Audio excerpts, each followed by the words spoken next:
Everyone, welcome back to my channel knowledge on tips. तो आज हम करेंगे हमारा part 2 of chapter principle of inheritance and variation.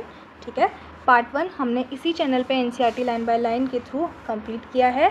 तो आज हमें स्टार्ट करना है पार्ट 2। और पार्ट 2 में आज हम क्या करेंगे, हमारे जो मेंडल ने लॉ दिए थे है ना, जिनको हम बोलते हैं प्रिंसिपल और लॉ ऑफ इनहेरिटेंस, उनको स्टडी करेंगे। ठीक है, तो फर्स्ट लॉ क्या होता है, लॉ ऑफ डोमिनेंस, और जो हमारा सेकंड लॉ है वो क्या होता है आपका लॉ ऑफ सेग्रीगेशन। तो आज इन्हीं को हमने स्टार्ट करना है। ठीक है, तो सबसे पहले स्टार्ट करते हैं 4.2.1 से लॉ ऑफ डोमिनेंस। तो पहले आपको पता होना चाहिए जो लॉ ऑफ डोमिनेंस होता है ये नॉट अ यूनिवर्सल लॉ, ये कोई यूनिवर्सल लॉ नहीं है। ठीक है, ओके, यूनिवर्सल क्या होता है, जो हमेशा वैलिड होता है, लेकिन हमारा जो डोमिनेंस वाला लॉ है ये हमेशा वैलिड नहीं होता है, इसीलिए हमारा जो लॉ ऑफ डोमिनेंस होता है it is a not universal law. ठीक है, तो अब हम अपना स्टार्ट करते हैं, इसमें हमारे जो पॉइंट्स गिवन हैं उनको। सबसे पहला, characters are controlled by discrete unit that are called factors. ठीक है, तो पहला इन्होंने बोला कि जो हमारे कैरेक्टर्स होते हैं उन्हें कौन कंट्रोल करते हैं, आपके डिस्क्रीट यूनिट्स होती हैं, जिन्हें क्या बोलते हैं आप, फैक्टर्स बोलते हैं, जिन्हें अब हम बोलते हैं जीन्स। ठीक है, नेक्स्ट इन्होंने बोला फैक्टर्स अकर इन पेयर। जो आपके फैक्टर्स होते हैं वो किस में आते हैं, आपके पेयर्स में आपको देखने को मिलेंगे जो फैक्टर्स होते हैं। ठीक है, नेक्स्ट उन्होंने बोला in a dissimilar pair of factor one member of the pair is dominant and other is recessive. ठीक है, अगर हमारे क्या होंगे dissimilar pair of genes present होंगे या फिर फैक्टर्स प्रेजेंट होंगे, उसमें जो एक होगा वो कैसा होगा आपका डोमिनेटिंग होगा और दूसरा क्या होगा आपका रिसेसिव होगा। ठीक है, अपने को जो एक्सप्रेस कर पाएगा वो क्या होता है डोमिनेटिंग, और जो नहीं एक्सप्रेस कर पाता वो कौन होता है रिसेसिव। ठीक है, तो ये तीनों ही आपको इस एकदम पॉइंट जो है वो बाय हार्ट लर्न होने चाहिए। ठीक है, उसके बाद नेक्स्ट देखो, the law of dominance is use to explain the expression of only one of the parental character in a monohybrid cross in F1 and the expression of both in the F2. It also explain the proportion 3:1 that is obtained at the F2 generation. ठीक है, तो law of जो हमारा dominance है उसने हमारे जो parental character F1 में एक्सप्रेस हुए थे और जो पेरेंटल करेक्टर F2 जनरेशन में एक्सप्रेस हुए थे और जो हमारा रेशियो एक्सप्रेस हुआ था इन द F2 जनरेशन, उसको एक्सप्लेन करने में हमारी जो मदद की है वो किसने की है, आपके लॉ ऑफ डोमिनेंस ने की है। ठीक है, अब देखो हमारा जो नेक्स्ट लॉ ऑफ सेग्रीगेशन है वो क्या कहता है, लॉ ऑफ सेग्रीगेशन। तो पहली बात कि जो लॉ ऑफ सेग्रीगेशन होता है ये एक यूनिवर्सल लॉ होता है। ठीक है, जैसे मैंने बोला कि हमारा जो लॉ ऑफ डोमिनेंस होता है वो कोई आपका यूनिवर्सल लॉ नहीं है, लेकिन जो लॉ ऑफ सेग्रीगेशन होता है ये यूनिवर्सल होता है, मींस हमेशा वैलिड रहेगा। ठीक है, तो अब इसमें क्या दिया है हमें वो देख लेते हैं। The law is based on the fact that alleles do not show any blending and that both the characters are recovered as such in the F2 generation, though one of these is not seen in the F1 state. तो ये क्या कहता है कि हमारी जो alleles होते हैं ना वो आपका क्या शो नहीं करते, ब्लेंडिंग शो नहीं करते। ठीक है, पहला हमारा जो मेन पॉइंट है ये है कि जो अलील होते हैं वो आपके ब्लेंडिंग शो नहीं करते हैं। ठीक है, क्योंकि क्या हुआ, आपके जो बोथ हमारे जो करेक्टर्स थे, एक हमारा क्या था टॉलनेस वाला करेक्टर था ना, और दूसरा हमारा क्या था डॉर्फ वाला करेक्टर था। तो ये दोनों ही हमारे जो करेक्टर थे वो कहाँ आ गए, आपके रिकवर हो गए थे कहाँ, F2 जनरेशन में।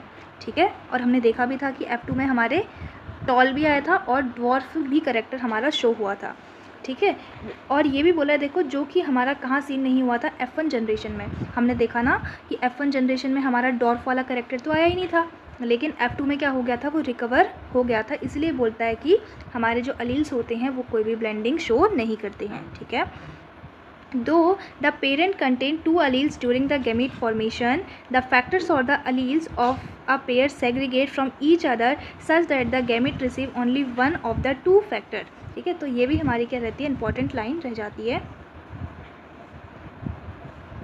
ये पूरा का पूरा इंपॉर्टेंट हो जाता है कि हमारे जब गैमीट फॉर्मेशन होता है तो हमारा जो पेरेंट होता है उसमें क्या होते हैं, आपके दो अलील्स प्रेजेंट होते हैं ड्यूरिंग द गैमीट फॉर्मेशन।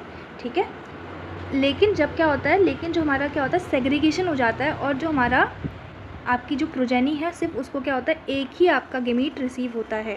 ठीक है, only one of the two factor is received in the progeny. ठीक है, जो आपका नेक्स्ट हमारी जनरेशन आएगी उसमें सिर्फ एक ही आपका गैमीट रिसीव होता है। और ऐसा क्यों होता है, क्योंकि यहाँ पर ये क्या दिखाते हैं, हमारे सेग्रीगेशन दिखाते हैं, क्योंकि हमारे जो फैक्टर्स या फिर जो आप बोल रहे हो अलील वो क्या हो जाते हैं आपका दे show segregation.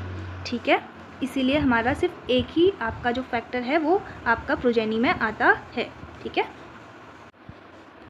Of course, a homozygous parent produce all gametes that are similar, while the heterozygous one produce two kinds of gamete, each having one allele with the equal proportion। देखो होमोजाइगस में तो कोई दिक्कत होगी नहीं क्योंकि homozygous में दोनों सेम सेम है ना, लेकिन इसमें तो सही है कि all the gametes are similar. लेकिन हेट्रोजाइगस में क्या होता है कि हमारे दो आपके different kinds of gametes form होते हैं, कैपिटल टी और एक स्मॉल टी, लेकिन जो इनका प्रपोर्शन होता है वो क्या होता है आपका इक्वल होता है। मतलब अगर 50% अगर हमारा कैपिटल टी और स्मॉल टी है ना हेट्रोजाइगस में, तो 50% हमारा टी के चांसेस हैं और 50% हमारे क्या है स्मॉल टी के चांसेस हैं। मीन्स ये जो दो टाइप के गैमीट होते हैं इन दोनों में ही क्या होता है आपका इक्वल प्रोपोर्शन प्रेजेंट होता है, 50% कैपिटल टी के 50% स्मॉल टी के। तो यही हमारी ये लाइन्स कहती हैं, ठीक है। बस आपको थोड़ा सा इनको लर्न कर लेना है कि जो टू अलील्स होती हैं during the gamete formation, the factor or the allele of the pair segregate from each other such that the gamete receive only one of the two factor, ठीक है। तो ये हमारा इसका लॉ ऑफ सेग्रीगेशन अगर पूछेगा कि क्या कहता है तो ये आप लिख के आ सकते हैं, ओके। अब देखो जो हमारा नेक्स्ट टॉपिक आता है वो आता है इनकम्प्लीट डोमिनेंस, ठीक है। तो मैंने पहले बताया आपको आगे कि जो हमारा जो लॉ ऑफ डोमिनेंस है वो क्या है आपका कोई यूनिवर्सल लॉ नहीं होता है, ठीक है। इसीलिए इसका क्या है एक्सेप्शन जो है वो है हमारा इनकम्प्लीट डोमिनेंस जो है वो हमारा क्या है लॉ ऑफ डोमिनेंस का एक एक्सेप्शन हो जाता है, ठीक है। अब लॉ ऑफ डोमिनेंस तो इम्पॉर्टेंट है ही, साथ साथ जो इनकम्प्लीट डोमिनेंस है वो उससे भी ज़्यादा इंपॉर्टेंट है, तो इसको अच्छे से समझते हैं। When experiment on P were repeated using other traits in other plants, it was found that sometime the F1 had a phenotype that did not resemble either of the two parents and was in between the two, ठीक है। तो देखो क्या हुआ ना, जब हमारे बहुत सारे एक्सपेरिमेंट चल रहे थे है ना पी प्लांट के ऊपर, तो क्या देखा गया जो F1 का जो फिनोटाइप है ना वो आपका रिजेंबल नहीं कर रहा था किसी भी पेरेंट से, ठीक है। वो क्या रहा था जैसे आपने टू पेरेंट्स लिए तो उनके बीच का कुछ करेक्टर वहाँ पर शो हो रहा था। अब यहाँ पर एग्जांपल भी हमें दे रखा है, देखो जैसे कि हमारा जो पेरेंट था है ना, हमारे जो पेरेंटल जनरेशन थी वो क्या थी आपकी रेड और वाइट, ठीक है। रेड को इसने दिखाया है कैपिटल आर से और वाइट को इसने दिखाया है स्मॉल आर से, ठीक है। तो यहाँ पर रेड जो है वो डोमिनेंट है और वाइट जो है वो रिसेसिव कलर है, ठीक है। तो देखो यहाँ पर क्या हुआ, ये हमारा कोई और प्लांट है, अभी हम इसके नाम भी आपको नीचे बताएंगे। तो पहले देखो क्या हुआ, तो आपका जो ये था हमारा करेक्टर, यहाँ से क्या आएगा कैपिटल आर, यहाँ से आएगा स्मॉल आर। जो हमारा आना चाहिए था यहाँ पर क्या आना चाहिए था आर और आर, है ना, यही आना चाहिए था। और यहाँ पर जो कलर आना चाहिए था वो कैसा होना चाहिए था, रेड होना चाहिए था। अभी हमने आगे देखा कि F1 जनरेशन में जो कलर होना चाहिए वो किसके जैसा होता है, डोमिनेंट पेरेंट के जैसे होता है। लेकिन यहाँ पर हमारी ब्लेंडिंग हुई और क्या फॉर्म हो गया आपका एक पिंक कलर की F1 जनरेशन आपको देखने को मिली, है ना। तो यहाँ पर जो हमारी जनरेशन आई वो आपका यहाँ पर मिक्सिंग हुई small R capital R small R, और जो हमारा कलर देखने को मिला वो ना ही रेड देखने को मिला ना ही वाइट देखने को कैसा मिला, उनके बीच का पिंक कलर हमें देखने को मिला, ठीक है। ये क्रॉस मैंने आगे करा दिए हैं, है ना, इससे पहले वाले वीडियो में, है ना।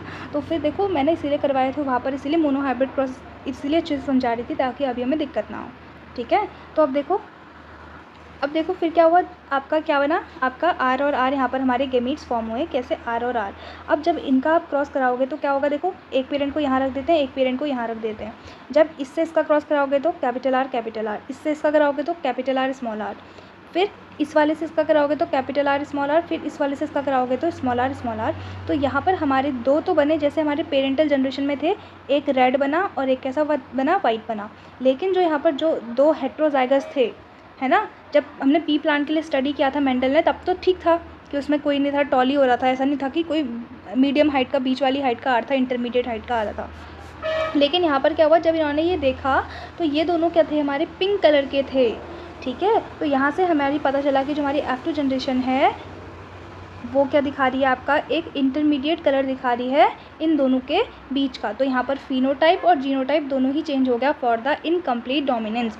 इसलिए हमने बोला था कि जो हमारा लॉ ऑफ डोमिनेंस होता है वो आपका यूनिवर्सल नहीं होता है, ठीक है। तो अब देखो यहाँ पर क्या हुआ, हमारा जो फिनोटाइप था वो कैसा था आपका, फिनोटाइप में क्या क्या देखने को मिल रहा है, देखो एक रेड देखने को मिल रहा है, दो पिंक देखने को मिल रहे हैं और एक वाइट। फिनोटाइप क्या होता है, जो हम बाहर से देख करके बता सकते हैं, है ना। और जीनोटाइप जब हम जेनेटिक लेवल पे जाते हैं तो देखो एक कलर रेड देखने को मिल रहा है, दो पिंक देखने को मिल रहे हैं, एक वाइट। तो इसका जो रेशियो है वो क्या हो गया आपका 1:2:1, और जीनोटिपिक रेशियो तो अभी भी सेम ही है जैसा हमारा मेंडल का एक्सपेरिमेंट था मोनोहाइब्रिड क्रॉस में, वहाँ पर भी 1:2:1 था, यहाँ पर भी 1:2:1 ही है। 1 रेड का हो गया, 2 हमारा इसका हो गया और 1 हमारा वाइट वाले का हो गया, ठीक है। तो फिनोटिपिक रेशियो हमारा जो था यहाँ पर चेंज हो गया, किसके लिए, इनकम्प्लीट डोमिनेंस के लिए, लेकिन हमारा जीनोटिपिक रेशियो क्या रहा, सेम रहा। तो वही हमने यहाँ पर बोला है कि जब हमारा एक्सपेरिमेंट हुआ पी प्लांट में, है ना, उसके कुछ अदर ट्रेस देखे तो क्या देखा गया कि F1 जनरेशन का जो फिनोटाइप है वो ना ही हमारे किसी भी पेरेंट से रिजेंबल कर रहा है, ना ही डोमिनेंट पेरेंट की जैसे दिख रहा है, ना ही रिसेसिव पेरेंट की जैसे दिख रहा है। वो उन दोनों के बीच का कुछ हमें दिखाई दे रहा है, जो कि हमने देखा कि हमें कैसा पिंक कलर देखने को मिल रहा है। तो आगे क्या हुआ, the inheritance of the flower colour is the dog flower that is Snapdragon और एंथ्रीनियम, ठीक है। तो देखो ये जो हमारा एक्सपेरिमेंट किया गया, ये जो हमारे प्लांट है ना, ये वाला जो मैंने आपको बताया, भी नाम बताऊंगी मैं इसका, तो इसका नाम क्या था आपका, डॉग फ्लावर, ठीक है। कॉमन नेम इसका डॉग फ्लावर है, नहीं तो इसको हम बोलते हैं स्नैपड्रैगन और एंथ्रीनियम, ठीक है। तो ये तीनों ही नाम याद रखने, तीनों एक ही प्लांट के नाम है। तो इसमें देखा गया कि ये हमारा क्या दिखाता है, इनकम्प्लीट डोमिनेंस दिखाता है। तो क्वेश्चन आता है कि ऐसा कौन सा प्लांट है जो कि इनकम्प्लीट डोमिनेंस दिखाता है, तो डॉग प्लांट, स्नैपड्रैगन और एंथ्रीनियम, तो ये तीनों एक ही प्लांट के नाम है, ठीक है। Is a good example to understand the incomplete dominance, तो ये क्या है, आपके एग्जाम्पल्स हैं ताकि आप इनकम्प्लीट डोमिनेंस को अच्छे से समझ पाएँ। In a cross between the true breeding red flower that is capital R and true breeding white flower that is small r and small r, the F1 capital R small r was pink in color, ठीक है। When the F1 was self pollinated, the F2 result in the flowering ratio 1 red दिखा आपको, 2 आपको pink दिखे और 1 आपको white देखने को मिला, ठीक है। ये मैंने पूरा एक्सपेरिमेंट समझा दिया है कि पहले F1 जनरेशन को जब उन्होंने देखा तो F1 जनरेशन में उन्हें क्या मिला, आपको RR जो है वो आपको पिंक कलर का देखने को मिला। फिर जब इसका सेल्फ पॉलिनेशन करा करके हमने F2 जनरेशन निकालने की कोशिश करी तो हमारा जो फिनोटाइप है उसमें क्या देखने को मिला, 1 रेड देखने को मिला, 2 हमें पिंक देखने को मिले और 1 जो है वो हमें कैसा देखने को मिला, वाइट देखने को मिला था, ठीक है। आगे देखो फिर क्या लिखा है, white, okay, here the genotypic ratio were exactly as we would expect in any Mendelian monohybrid cross। तो जीनोटिपिक रेशियो तो बिल्कुल सेम जैसे हमारे मेंडेलियन ने क्रॉस कराया था, मेंडल ने क्रॉस कराया था मोनोहाइब्रिड क्रॉस, जैसे उसमें जीनोटिपिक थे, सेम यहाँ पर भी वही हमारे जीनोटिपिक रेशियोज थे। लेकिन देखो यहाँ पर हमारे जो फिनोटिपिक रेशियो थे, but the phenotypic ratio had change from 3:1 that is dominant ratio recessive, तो उससे चेंज होकर के जो हमारे क्या थे फिनोटिपिक रेशियो कितने हो गए थे, विधि बताया मैंने 1:2:1 हो गया था हमारा फिनोटिपिक रेशियो भी, जबकि जब मेंडल ने किया था तो रेशियो आ रहा था 3:1, ठीक है। What happen was the R was not completely dominant over the small r and this made it possible to distinguish capital R small r as pink from capital R red and small R white. तो यहाँ पर क्या हुआ ना, जो हमारा capital R था वो अपने को कम्प्लीटली डोमिनेट नहीं कर पाया, ठीक है, ओवर स्मॉल आर, इसीलिए क्या हुआ, इनके बीच का कुछ कलर आ गया, क्योंकि जो हमारा कैपिटल आर है ना, वो अपने को तभी डोमिनेट कर पाया जब आपका दोनों आपके साथ में हैं। स्मॉल तो हमें पता ही है रिसेसिव ट्रेट है, तो वो तो तभी एक्सप्रेस करेगा जब दोनों कैसे होंगे, होमोजाइगस कंडीशन होंगे। लेकिन यहाँ पर हमें क्या देखने को मिला कि जो हमारा कैपिटल आर है वो कम्प्लीटली डोमिनेट नहीं कर पाया किसको, स्मॉल आर को, इसलिए हमारा इसके बीच का कलर आ गया जो कि है पिंक कलर, ठीक है। आगे देखते हैं अब क्या हुआ। ये रेशियो आई होप कि आपको समझ में आ गया होगा, फिनोटिपिक और जीनोटिपिक रेशियो, है ना। अगर आपको कोई भी डाउट आ रहा है ना, फिनोटिपिक जीनोटिपिक, कल मैंने जो लेक्चर नंबर 1 हुआ है इस चैप्टर का उसमें बिल्कुल डिटेल में बताया है ना, और मोनोहाइब्रिड क्रॉस मैंने उसमें बहुत अच्छे से एक्सप्लेन किया है, तो आप पहले वो लेक्चर देख लो अगर कोई भी डाउट आ रहा है। अगर नहीं आपको समझ में आ रहा है कि मैं ऐसे समझा रही हूँ, है ना, फिनोटिपिक और जीनोटिपिक मैंने समझा भी दिया, मोनोहाइब्रिड क्रॉस करना सिखा भी दिया, अगर आ रहा है तो आप कंटिन्यू करो, अगर नहीं आ रहा है तो अभी जा करके पहले वाला वीडियो देख लो फिर इसको कंटिन्यू कर लेना, ठीक है। Explanation of the concept of dominance, अब देखो हमारा एक्सप्लेन कर रहे हैं यहाँ पर कि क्या है डोमिनेंस का कॉन्सेप्ट एक्चुअल में, ठीक है। What exactly is dominance, why are some alleles dominate and some recessive, ऐसा क्यों होता है कि कुछ अलील तो हमारे डोमिनेट करते हैं लेकिन कुछ हमारे क्या होते हैं, रिसेसिव होते हैं। To tackle this question we must understand what are gene does, ठीक है। तो हमें इससे समझने के लिए कि कुछ हमारे जो होते हैं वो डोमिनेटिंग हो जाते हैं और कुछ जो होते हैं वो रिसेसिव हो जाते हैं, तो ये समझने के लिए पहले हमें कॉन्सेप्ट समझना पड़ेगा, किसके, जीन के बारे में हमें समझना पड़ेगा कि जीन एक्चुअल में करता क्या है, ठीक है। तो देखो यहाँ पर हमें ये एक बार पहले इधर देख लो, ये देखो ये हमें यहाँ पर डायग्राम दे रखा है किसका, monohybrid cross of the Snapdragon, जो कि हमने वो डॉग फ्लावर देखा, जो कि क्या दिखाता है, आपका इनकम्प्लीट डोमिनेंस दिखाता है, ठीक है। ये हमारा इसका ये है हमारा स्नैपड्रैगन का प्लांट, ठीक है। तो कुछ आपको रेड दिख रहे हैं, कुछ आपको पिंक दिख रहे हैं और कुछ आपको वाइट भी इसमें दिखेंगे, ठीक है। तो अब चलो हम इनसे कंटिन्यू करते हैं। देखो आगे क्या लिखा है। Every gene as you know by now contain the information to express a particular trait. हर एक जीन क्या करता है, अपने अंदर इंफॉर्मेशन कंटेन करता है ताकि वो एक पर्टिकुलर ट्रेट को एक्सप्रेस कर पाए, ठीक है। In a diploid organism, there are 2 copies of each gene, that is a pair of allele. Now these 2 allele need not always be identical, ठीक है। तो हमेशा क्या होता है, हमारे जो आपके क्या होते हैं, एक जीन में आपकी पेयर्स होते हैं अलील्स के, ठीक है। और हमेशा याद रखना, ये जो हमारे अलील्स होते हैं ये ऐसा नहीं होगा दोनों ही क्या होंगे, आइडेंटिकल होंगे, मतलब सेम होंगे, होमोजाइगस होंगे। ये आपके कैसे हो सकते हैं, आपके हेट्रोजाइगस भी हो सकते हैं या फिर आप बोल सकते हो हेट्रोजाइगोट भी हो सकते हैं। One of them may be different due to some changes that it has undergone, about which you will read further on and in the next chapter, which modify the information that particular allele contain, ठीक है। तो इसके बारे में हम ज़्यादा अपने next chapter में पढ़ेंगे कि हमारे जो दोनों अलील्स हैं वो क्या हो सकते हैं, आपके डिफरेंट भी हो सकते हैं, है ना। ऐसा नहीं है कि दोनों कैसे होंगे, आपके आइडेंटिकल होंगे। इसके बारे में जो डिटेल है वो हम चैप्टर नंबर अपने मॉलिक्यूलर बेसिस ऑफ इनहेरिटेंस में स्टडी करेंगे, ठीक है। Let take an example of a gene that contain the information of producing an enzyme, ठीक है। तो एक हमें ऐसी जीन लेते हैं जो हमारा क्या करती है, कोई एंजाइम प्रोड्यूस कर रही होती है। Now there are 2 copies of this gene. अब इस जीन की क्या है, आपके पास 2 कॉपीज़ हैं। The 2 allelic forms let us assume as is more common that the normal allele produce the normal enzyme that is needed for the transformation of a substrate. Theoretical modification of the allele could be responsible for the production. अब देखो क्या होता है ना, हमारा क्या होती है, कोई हमारी जो आपकी जीन है वो क्या करती है, कोई एंजाइम प्रोड्यूस कर रही होती है ना। अगर वो आपका नॉर्मल एंजाइम प्रोड्यूस करेगी, है ना, तो उसमें कोई भी आपका ट्रांसफॉर्मेशन, जो भी आपका नॉर्मल अगर एंजाइम हो रही है तो जो भी आपका ट्रांसफॉर्मेशन के लिए रिक्वायर्ड होता है, जो भी सबस्ट्रेट के लिए, वो आपका हो जाएगा। लेकिन अगर जो आपकी अगर जो एंजाइम आपका जो जीन प्रोड्यूस कर रहा है वो आपका नहीं कर पा रहा है तो क्या होगा वो देखते हैं। देखो यहाँ पर हमें 3 केसेस देखे हैं। पहला द नॉर्मल और लेस एफिशिएंट एंजाइम, दूसरा नॉन फंक्शनल एंजाइम, तीसरा नो एंजाइम एट ऑल, ठीक है। तो पहला क्या होगा, अगर आपके पास नॉर्मल और लेस एफिशिएंट एंजाइम है, दूसरा क्या है आपके पास एक नॉन फंक्शनल एंजाइम है और तीसरा आपके पास कोई एंजाइम है ही नहीं।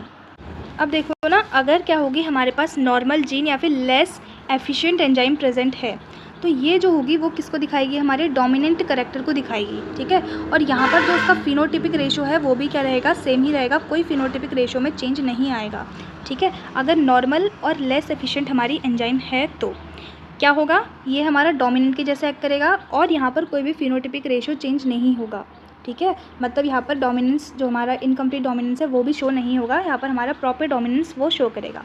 लेकिन अगर जो एंजाइम है वो नॉन फंक्शनल है या फिर एंजाइम है ही नहीं, तो तब हमारा जो हमारा आपका जो हम बोल रहे हैं ना कि एक रिसेसिव हो जाता है एक डोमिनेंट हो जाता है, तो जो हमारा वाला ट्रेट होगा वो हमारा रिसेसिव के जैसे एक्ट करेगा। उसमें अगर कोई फंक्शनल एंजाइम है ही नहीं या फिर उसमें एंजाइम ही प्रेजेंट नहीं है तो दोनों ही कैसे आपके रिएक्ट करेंगे, रिसेसिव के जैसे। अगर लेकिन लेस एफिशिएंट एंजाइम है या फिर नॉर्मल एंजाइम है तो वो हमारा जो ट्रेट होगा वो अपने को डोमिनेंट के जैसे दिखाएगा, ठीक है। अब देखो जो डोमिनेंट ट्रेट होता है ना उसमें क्या होगा, आपका जो फिनोटिपिक रेशो होगा वो चेंज नहीं होगा। लेकिन इस केस में क्या होगा, आपका जो फिनोटिपिक रेशो है वो भी चेंज हो जाएगा, जैसा कि हमने इनकम्प्लीट डोमिनेंस में देखा, ठीक है। थोड़ा सा कंफ्यूजिंग लगता है लेकिन मैंने पूरी कोशिश करके आपको समझाया है। अगर आपको समझ में आया हो तो अच्छा, नहीं तो मुझे कमेंट में बताना क्या नहीं समझ में आया, ठीक है। मैं पक्का बता दूंगी आंसर, बिल्कुल डाउट मत लेना, बिल्कुल डाउट मत लेना, ठीक है। आगे देखो, in the first case the modified allele is equivalent to the unmodified allele, ठीक है। तो फर्स्ट केस में क्या है, फर्स्ट केस हमारा ये वाला बोल रहा है, ठीक है, द नॉर्मल और द लेस एफिशिएंट एंजाइम। तो पहले केस में क्या होगा, हमारा जो मॉडिफाइड अलील है वो क्या है, आपका इक्विवेलेंट है आपका अनमॉडिफाइड अलील के जैसे, that is it will produce the same phenotype or the trait that will result in the transformation of the substrate, ठीक है। तो वो उसका जो फिनोटाइप होगा वो भी आपका क्या रहेगा, सेम रहेगा, दैट इज़ वो आपका जो रिजल्ट करेगा ट्रांसफॉर्मेशन ऑफ द सबस्ट्रेट में। Such equivalent allele pair are very common, but if the allele produced are non-functional enzyme or no enzymes, अगर उनमें क्या है आपकी नॉन फंक्शनल एंजाइम प्रेजेंट है या फिर कोई एंजाइम है ही नहीं, तो उनका जो फिनोटाइप होगा वो भी क्या हो जाएगा आपका, चेंज हो जाएगा, इफेक्ट हो जाएगा, इफेक्टेड, ठीक है। उनका फिनोटाइप में क्या पड़ेगा, हमें फ़र्क पड़ेगा, चेंज देखने को मिलेगा। The phenotypic trait will only be dependent on the functioning of unmodified allele. अब जो फिनोटिपिक ट्रेट होगा, है ना, वो किस पे डिपेंड करेगा, आपका functioning of the unmodified allele के ऊपर डिपेंड करेगा। The unmodified functioning allele which represent the original phenotype is dominant allele and the modified allele is generally the recessive allele. Hence is the example of the above, the recessive trait is seen due to the non-functional enzyme because of the no enzyme produced. तो हमें जो ऊपर आपका है ना character दिखा ना, जो हमने बोला कि पिंक कलर आया बीच का वाला कलर, तो वो हमें क्यों दिखा, क्योंकि वहाँ पर क्या है हमारा, या तो वो जो नॉन फंक्शनल एंजाइम है वहाँ पर वो प्रेजेंट होगा, या फिर वहाँ पर कोई एंजाइम ही प्रेजेंट नहीं है, इसीलिए हमारी जो हमें इनकम्प्लीट डोमिनेंस वहाँ पर देखने को मिली। तो रीज़न हमारे क्या होगा इनकम्प्लीट डोमिनेंस दिखने के लिए, या तो वहाँ पर no functional enzyme at all, या फिर आपका no enzyme at all is produce over there, therefore वहाँ पर हमें क्या देखने को मिला, इनकम्प्लीट डोमिनेंस देखने को मिला। ठीक है, इतना सबको समझ में आया। चलो अब हम स्टार्ट करते हैं हमारा नेक्स्ट टॉपिक, जो कि है आपका कोडोमिनेंस। ठीक है, codominance. Till now, we were discussing process where F1 resemble either of the two parents, that is the dominant, or in between that is the incomplete dominance। ठीक है, तो हमने देखा कि जो F1 होता है या तो वो अपने डोमिनेंट पेरेंट के जैसे दिखता है ना, जैसे कि हमने मेंडल के मोनोहाइब्रिड क्रॉस में देखा था, या फिर अपना बीच वाला करेक्टर दिखाता है, जो कि अभी हमने इनकम्प्लीट डोमिनेंस में भी देखा। But in the case of the codominance the F1 generation resemble both of the parents. लेकिन ये हमारा थर्ड केस क्या है कि अब क्या होगा, F1 जनरेशन में आपका जो हमारा जो F1 जनरेशन है ना, वो आपका दोनों पेरेंट्स के जैसे दिखेगा। जैसे कि अभी तो क्या और था कि एक डोमिनेंट एक रिसेसिव, तो पहले हमने देखा कि डोमिनेंट वाला एक्सप्रेस करेगा, फिर हमने देखा कि एक डोमिनेंट एक रिसेसिव, अब क्या है कि बीच वाले के जैसे एक्सप्रेस करेगा। अब हम क्या देखेंगे, F1 जनरेशन जो होगी वो रिजेंबल करेगी अपने दोनों ही पेरेंट्स के जैसे, इसमें कोई डोमिनेंट और रिसेसिव नहीं है, दोनों ही डोमिनेंट है, दोनों ही रिसेसिव है। ठीक है, तो और इसका जो एक एग्जाम्पल है वो क्या है हमारा, red blood sales that is determined by ABO blood grouping in the human beings. ठीक है, तो हमारा जो ब्लड ग्रुपिंग है वो इसका बेस्ट एग्जांपल है किसका, कोडोमिनेंस का। ठीक है, कोडोमिनेंस का जो हमारा एग्जांपल है वो क्या है हमारा, blood grouping that is the RBCs. ठीक है, ABO blood grouping are control by the gene I. ठीक है, तो हमारी जो ब्लड ग्रुपिंग होती है उसे कौन कंट्रोल करता है, हमारा जो जीन आई होता है वो कंट्रोल करता है।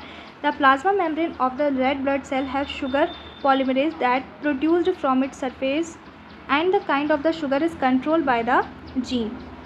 The gene I has 3 alleles। अब जो हमारा जीन आई होता है ना उसमें 3 alleles होते हैं। क्या क्या alleles होते हैं, एक होता है हमारा IA, IB और I।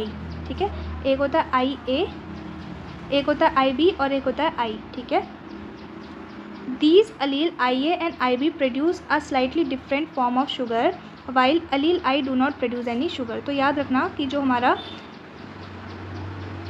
IA और IB होते हैं ये आपकी दोनों ही अलग अलग टाइप की शुगर्स प्रोड्यूस करते हैं, लेकिन जो हमारा जो स्मॉल आई दिख रहा है ना आपको, ये कोई भी टाइप की शुगर नहीं प्रोड्यूस करता। ओके, आगे देखिए, because human are diploid organism each person possess any 2 of the 3 I genes. ठीक है, तो हमारे जो ह्यूमन्स हैं, हम कैसे हैं, डिप्लॉयड ऑर्गेनिज्म हैं, तो हर एक ह्यूमन जो होता है वो आपका, ये जो हमारे 3 अलील होते हैं इनमें से हमारे 2 अलील प्रेजेंट होंगे। जैसे देखो मैंने बोला ना कि हमारे पास क्या होता है, IA होता है, IB होता है और स्मॉल आई होता है, तो इन तीनों में से 2 अलील किसी ना किसी ऑर्गेनिज्म पे प्रेजेंट होंगे, या तो IA भी हो सकता है, IB भी हो सकता है, IB भी हो सकता है, स्मॉल आई भी हो सकता है। तो 2 अलील तो एक ह्यूमन के पास होंगे, क्योंकि हम लोग क्या हैं, डिप्लॉयड ऑर्गेनिज्म हैं। ठीक है, IA IB are completely dominant over small I. ठीक है, तो यहाँ पर बस एक जो हमारा ये दोनों एक दूसरे को, मतलब इन दोनों की क्या होती है, दोनों बराबर एक्सप्रेस होते हैं। IA और IB जो होते हैं वो दोनों बराबर एक्सप्रेस होते हैं, बस ये जो हमारा स्मॉल आई है ये थोड़ा सा इनके बीच में दब जाता है, मतलब ये हमारा रिसेसिव के जैसे एक्ट करता है, ये दोनों ही क्या करता है, डोमिनेट करते हैं स्मॉल आई को। ठीक है, अब देखो नेक्स्ट क्या लिखा है, in the other word IA and small I are present only in IA express. अगर देखो क्या है, साथ में IA भी प्रेजेंट है आपका, है ना, और स्मॉल आई भी प्रेजेंट है ना। अगर IA भी प्रेजेंट है और स्मॉल आई भी प्रेजेंट है तो सिर्फ आई ए ही अपने को रिप्रेजेंट करेगा, स्मॉल आई जो होगा वहाँ पर क्या हो जाएगा, दब के रहेगा, ठीक है। और सिमिलरली अगर आई ए प्रेजेंट है और आई बी भी प्रेजेंट है तो ये दोनों ही अपने को एक्सप्रेस करेंगे, कोई किसी को रिसेसिव के जैसे एक्ट नहीं करवाएगा, दोनों ही अपना एक्सप्रेस करेंगे। लेकिन अगर आई बी के साथ क्या है, स्मॉल आई है, तो सिर्फ आई बी ही आपका एक्सप्रेस करेगा, आई नहीं एक्सप्रेस करेगा स्मॉल आई, ठीक है। आगे देखो नेक्स्ट क्या लिखा है, in the other words I A and small present I A will express because I does not produce any sugar and where I B and I are present I B will express. But अगर देखो बोल वही मैंने जो समझाया, but when I A and I B are present together they both express their own type of sugar, ठीक है। लेकिन जब आई ए आई बी दोनों के पास शुगर होती है, बताया स्मॉल आई के पास शुगर नहीं होती है, इसलिए जब आई ए और स्मॉल आई होता है तो आई ए रिप्रेजेंट कर एक्सप्रेस करेगा अपने को, और आई बी और स्मॉल आई होगा तो आई बी अपने को रिप्रेजेंट करेगा। लेकिन अगर आपके पास क्या है, दोनों ही शुगर हैं, आई ए भी है आई बी भी है, तो ये दोनों ही अपने को रिप्रेजेंट करते हैं, क्योंकि इन दोनों के पास ही क्या होती है, शुगर प्रेजेंट होती है, ठीक है। This is because of the codominance, और ये क्यों होता है, because of the codominance, ठीक है। Hence red blood cells have both A and B type of the sugar, तो जो हमारे रेड ब्लड सेल्स होते हैं उनमें आई ए और आई बी दोनों ही टाइप की शुगर होती है, लेकिन किस ह्यूमन में कैसी होगी वो अभी हम नीचे चार्ट पढ़ेंगे ना, उससे समझ में आ जाएगा आपको, ठीक है। Since there are 3 types of allele, तो 3 ही टाइप के हमारे अलील्स हैं, आई ए आई बी और small I. There are 6 different combination, तो कितने हमारे कॉम्बिनेशंस होते हैं आपके यहाँ पर, 6 कॉम्बिनेशंस आपको देखने को मिलते हैं, ठीक है। तो ये भी पूछ सकता है आपसे MCQs में कि कितने आपके देखने को मिलेंगे आपको कॉम्बिनेशंस, तो 6 कॉम्बिनेशंस आपको देखने को मिलेंगे, ठीक है। 3 allele that are possible and therefore a total 6 different genotype of the human ABO blood type, तो टोटल आपको 6 डिफरेंट टाइप ऑफ जीनोटाइप देखने को मिलेंगे of the human ABO blood grouping के केसेस में, ठीक है। इतना सबको समझ में आया।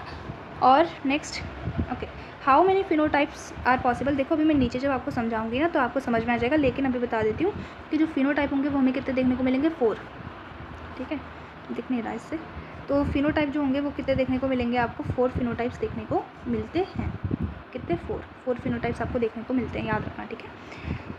तो 6 डिफरेंट टाइप के कॉम्बिनेशंस आपको देखने को मिलेंगे और आपको 4 टाइप ऑफ फिनोटाइप देखने को मिलेंगे। तो यहाँ से मैं बोल सकती हूँ कि हमारे जीनोटाइप कितने देखने को मिलेंगे आपको 6, और फिनोटाइप कितने देखने को मिलेंगे आपको 4, ठीक है। फिनोटाइप कितने देखने को मिलेंगे 4 और जीनोटाइप देखने को मिलेंगे आपको 6, ठीक है।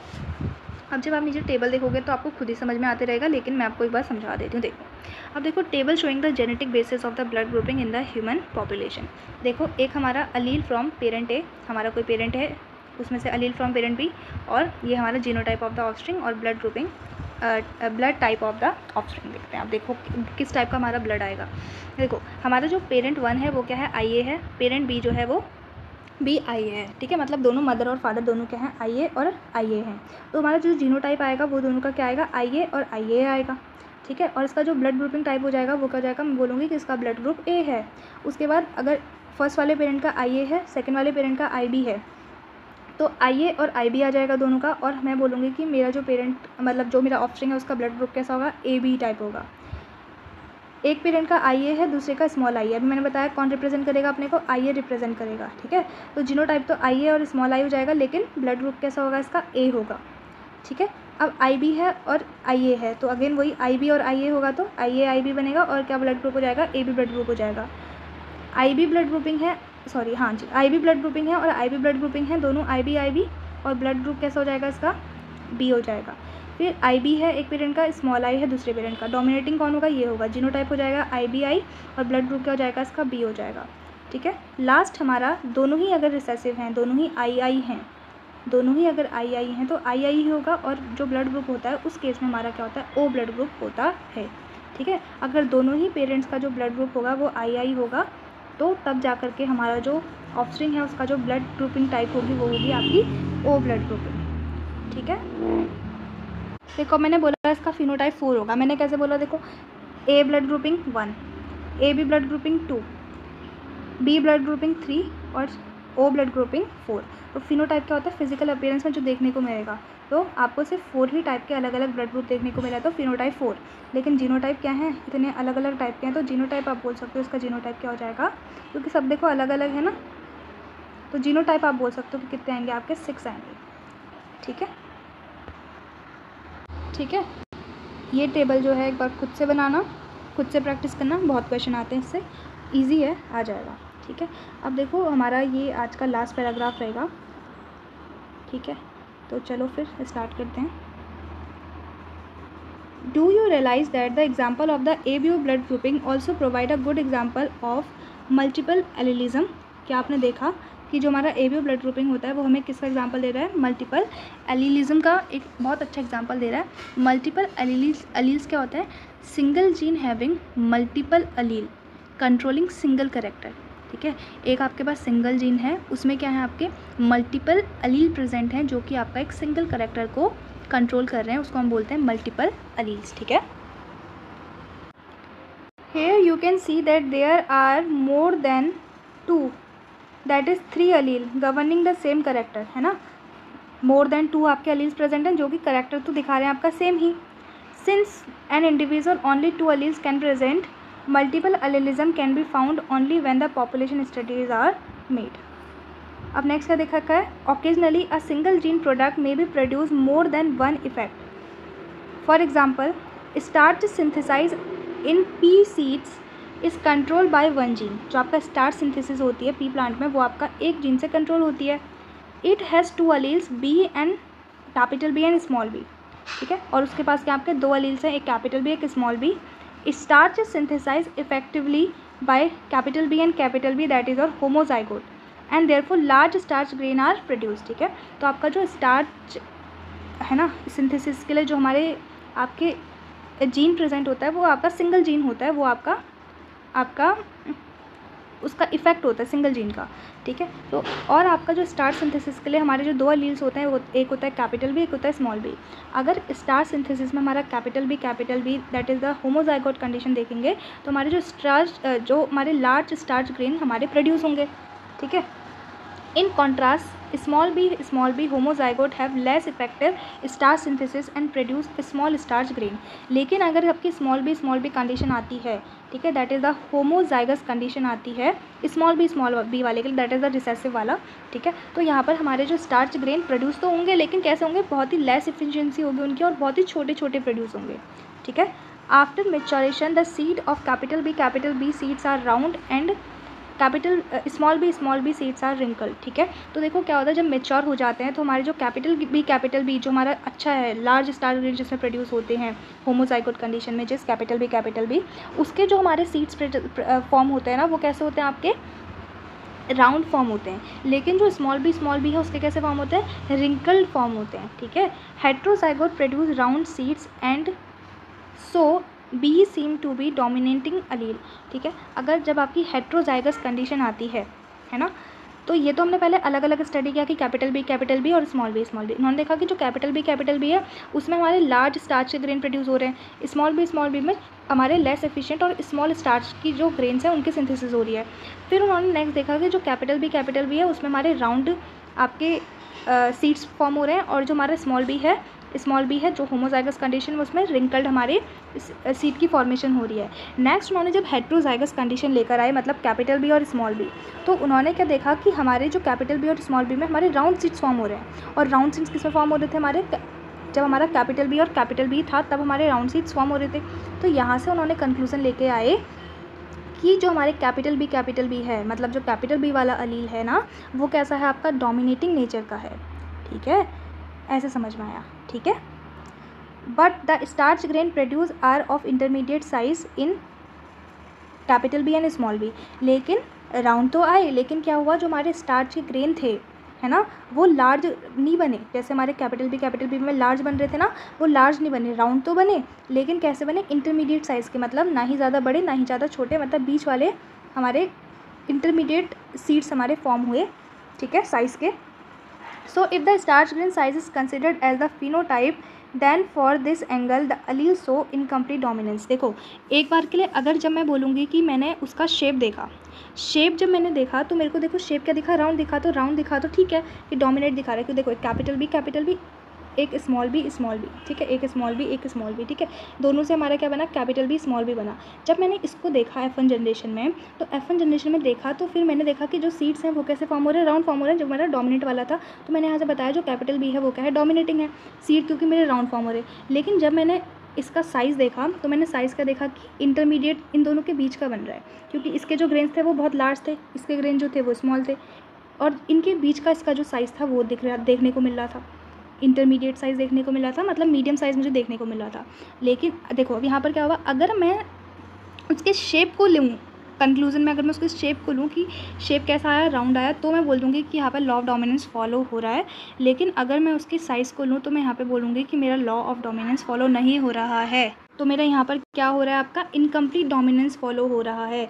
अगर मैं किसको लूँ, अगर साइज़ को लूँ तो मेरा इनकम्प्लीट डोमिनेंस हो गया, अगर मैं शेप को लूँगी तो मेरा कंप्लीट हो गया डोमिनेंस।